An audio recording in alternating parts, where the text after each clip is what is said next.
Katt Williams finally broke his silence on this mess involving Charlie Kirk, and girl, he dragged that man for filth. Katt had no mercy for the fact that Charlie died the way he did. Now, I'm not here to decide whether it was right or not for him to speak on that man, but a lot of folks definitely felt like he was in the right, and now he's getting major pushback from the industry for his comments. Y'all know they tried to end Katt Williams for speaking on these fraudulent celebrities, so you can already imagine the heat he's getting for speaking on someone as controversial as Charlie Kirk. So what exactly did Katt say about Charlie? And why is he just now speaking up after all these weeks? Let's get into it. Ever since Charlie died, there have been a lot of questions about whether Tyler Robinson was really the one who killed him, or he's being used as a cover-up to hide the fact that this was a hit job. A lot of people brought this up after Candace Owens and Eddie Griffin made some bold allegations. They pretty much investigated Charlie's death themselves. However, Candace really took it to hell. Eddie was more concerned about the fact that the media was trying to drag black folks into it,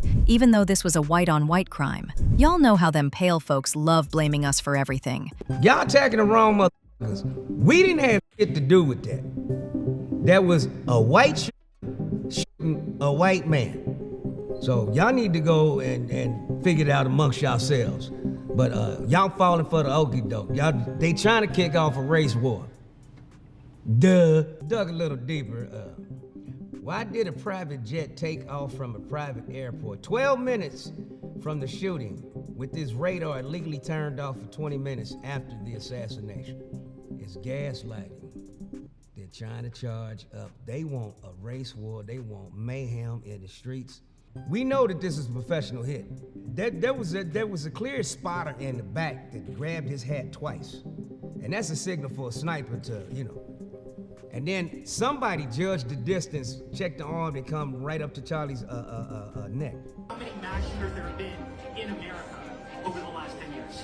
Counting or not counting gang? Clearly, those are signals by two men to someone in front of them. Counting or not counting gang? It was a professional hit. They seen somebody crawling on the roof, and then, they just found some old wrinkled up man and said he did it. Oh, yeah, okay.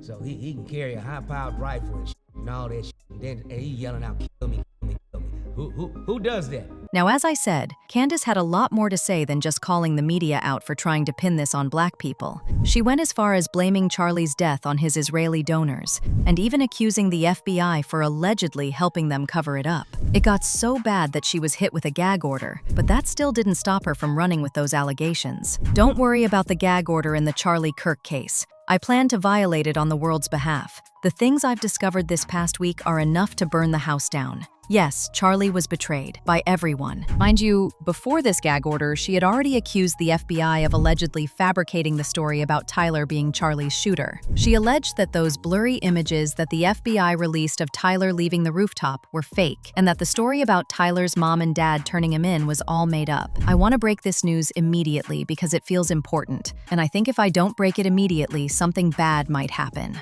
I hope I have earned the trust of enough people to believe me when I say that I have verified this information, but cannot reveal the source. Tyler Robinson is not suicidal. The entire narrative that was placed in the media about him having been suicidal is completely fictional, as are many other aspects of what we have been told. His father having turned him in after a confession is also complete fiction. To the contrary, Tyler Robinson maintains his innocence and has never even been to the UVU campus. There are absolutely zero photos or videos that the campus can produce to the contrary, which is why they have produced nothing other than a blurry image which Tyler's family knows is not him. Tyler has never once expressed a suicidal thought. I want to make that clear. The federal government is lying about absolutely everything, other than the fact that it is his. Not that we needed further substantiation, but Tyler Robinson did not author those Discord messages. I would like to again stress that he has never been to UVU campus, and I need to confirm this later. I believe he was around the campus on that day. I will have more on this later, but I wanted to immediately publish that the Tyler Robinson suicide narrative, plus the dad that did the right thing after realizing his son was guilty, is a federal concoction. Of most interest to me, what I've learned is that his father does not believe, his parents don't believe that their son committed this crime. I was like, huh? Excuse me? That's a far cry from what the media has been telling us. Remember, the media presented this amazing story The father realized his son was guilty, so it goes, right? And then he phoned over a friend to help him convince his son to turn himself in, because this guy, you know, this mysterious guy was a friend and just had a connection with Tyler. And eventually they said, "You got to do the right thing here. We know this is you." That was the vibe. Certainly that's what the media was putting down for us to pick up. Well, I was told actually that it was kind of the opposite. Tyler has never even stepped foot on UVU campus. Tyler, it turns out, which has already been revealed, was accepted into Utah State University, not Utah Valley.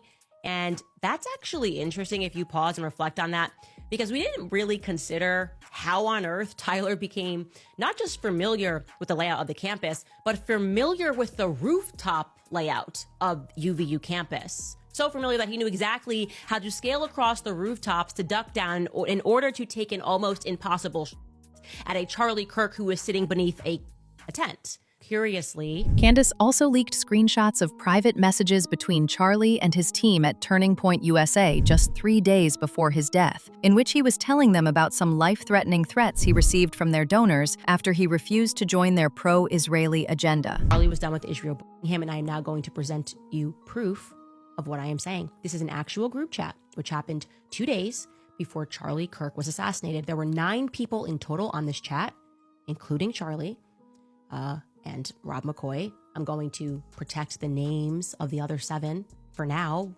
To be clear, I might actually release a name every day this week, but I want to show you this because suffice it to say, Rob McCoy was on this text thread, and I think it helps contextualize him as a person, in my view, that he would attack me for telling the truth about the pressure that he was facing. Take a look. So Charlie writes in this group chat, just lost another huge Jewish donor, $2 million a year because we won't cancel Tucker. I'm thinking of inviting Candace. Somebody writes, ugh. Charlie writes, Jewish donors play into all of the stereotypes. I cannot and will not be bullied like this, leaving me no choice but to leave the pro-Israel cause. And somebody writes, a donor writes, please do not invite Candace. That might feel good short term, but it's not good long term. In my opinion, like all groups, you're going to get a wide variety of opinions. That nasty free will thing that God bestowed on us makes life frustrating at times after the dust settles a bit, maybe. So again, this is 48 hours before Charlie Kirk was assassinated. He was very clear and he was very explicit, and he did not back down, not in that Hamptons meeting, which they're all lying about, nor in this text thread. I'm not going to reveal the names of the other 7. Actually, you know what? I disagree with myself 4 seconds ago. Let's just throw in Josh Hammer for funsies. He's on this chat, okay? So what are we to make of that? Okay, now that I'm showing you this and showing to you that the conversations were real, I want you to reflect, and it took me a lot of patience to allow the lies that were being woven and the misrepresentations of people that were pretending that I was just, high on lying about Charlie and the pressure he was under, the attacks that not just me, Tucker Carlson, Megyn Kelly faced for trying to stand up and tell the truth about what Charlie was actually going through. Why are you hearing it, though, from me and Tucker Carlson and Megyn Kelly? Isn't that weird? You got people that are hosting a show. Have they, in like one honorable thing, come out and said, like, you know what? F a couple of these donors who made his life a living hell over the last couple of weeks. Why haven't they done that? There's also a rabbi in that chat. Like, why hasn't anybody made that move to at least say, to vindicate what I have been saying about what he was going through? That registers to me as very suspicious. I'm going to frankly say that. It's suspicious to me. It makes me think that in the same way that Charlie was being pressured by money, that you might be now run by that same money, that those same donors might be running you. I want to say one more thing rather explosively. 3 people told me off record. 2 people who have this in a written communication from Charlie. One who is a Turning Point USA donor, and I would say very much one of the white knights in this. The very day before Charlie Kirk died, he expressed that he thought he was going to be killed. He told these people, I think they're going to kill me. Okay? He did not express that to me, so I am telling you this based off the testimony of 3 people. And I am saying this because I hope that these people, who I think are good, will be inspired to come forward with that. Again, those conversations I had were off record. I honor that. If I say it's off record, it stays off record. But I'm hoping that watching what I am doing and feeling the energy that is rising across the world for people who want to know what the heck happened on 9/10, that, they will be brave and they will say, yeah, Charlie did the day before he died think that he was going to be killed, and maybe tell us, who is they? Well, for once and for all, who is they? Who is the they that he thought were going to kill him? Candace went on to further support her claims by exposing this disturbing footage of a man messing with the crime scene right after Charlie was killed, as well as providing evidence that suggests that Charlie was shot at close range, not from the rooftop like the FBI claims. Minutes after Charlie Kirk there are two men that look rather mysterious. They appear, they move his chair, and they take down the camera that's directly or was directly behind his head. Why did they do that? See, slowed down here, he pulls out the chair, he stands on it, and yes, that would be a big no-no for a crime scene. You don't move anything. He takes down the camera that is directly above where Charlie was sitting and would be able to provide therefore a lot of insight. And then you can see kind of sits the camera onto the desk, and it looks like he removes the SIM card from it, or the SD card, if you will. Charlie's neck indeed did stop the bullet, without question, okay? And this is going to dispel a lot of theories that are out there, and I'm telling you this 100%.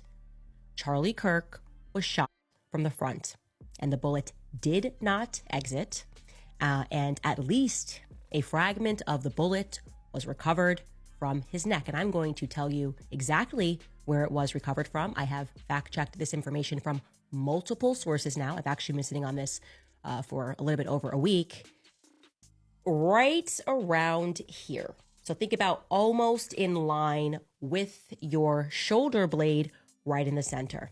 Now, why is that helpful? Because it gives us a bullet trajectory, okay? It went in here where you saw that, and it was stopped, and a fragment was pulled from, think right, if you're just touching your spine, in line with your shoulder blade. Who specifically came out and said that BB killed Charlie Kirk, but now that he's for the second time denying that he is, people are going, what's actually going on here? Joseph Goebbels, the Nazi propaganda minister, said that the bigger the lie, the faster it will spread. Well, somebody has fabricated a monstrous big lie that Israel had something to do with Charlie Kirk's horrific murder. This is insane. It is false. It is outrageous. Charlie Kirk was a giant, a once-in-a-century talent who defended freedom, defended America, defended our common Judeo-Christian civilization. Charlie loved Israel. He loved the Jewish people. He told me so in a letter that he sent me just a few months ago. One of my greatest joys as a Christian, he said. Am I lying? Can anybody actually work and assert that I am lying? You can say my name. Candace Owens lied. Charlie said, I'd love to go to Israel. Charlie said, I'd love to have you on my radio show. Now, when it comes to the comments Katt Williams made recently, he didn't make the kind of wild allegations that Candace and Eddie Griffin made, but he also didn't hold back from dragging Charlie for filth either. He went off on Charlie for disrespecting black women his entire career, even though black women are literally the most educated group of women in America. Charlie Kirk could have talked about black people for another 100 years. We would never touch a hair of his chinny chin chin. Why? Because we believe as Americans, you should be able to say whatever the you want to say, even if it's wrong. And coming for black women, no. You just make yourself look stupid. The black woman is the most educated person in the United States of America by 27%. She got SNAP, EBT, and a degree, home.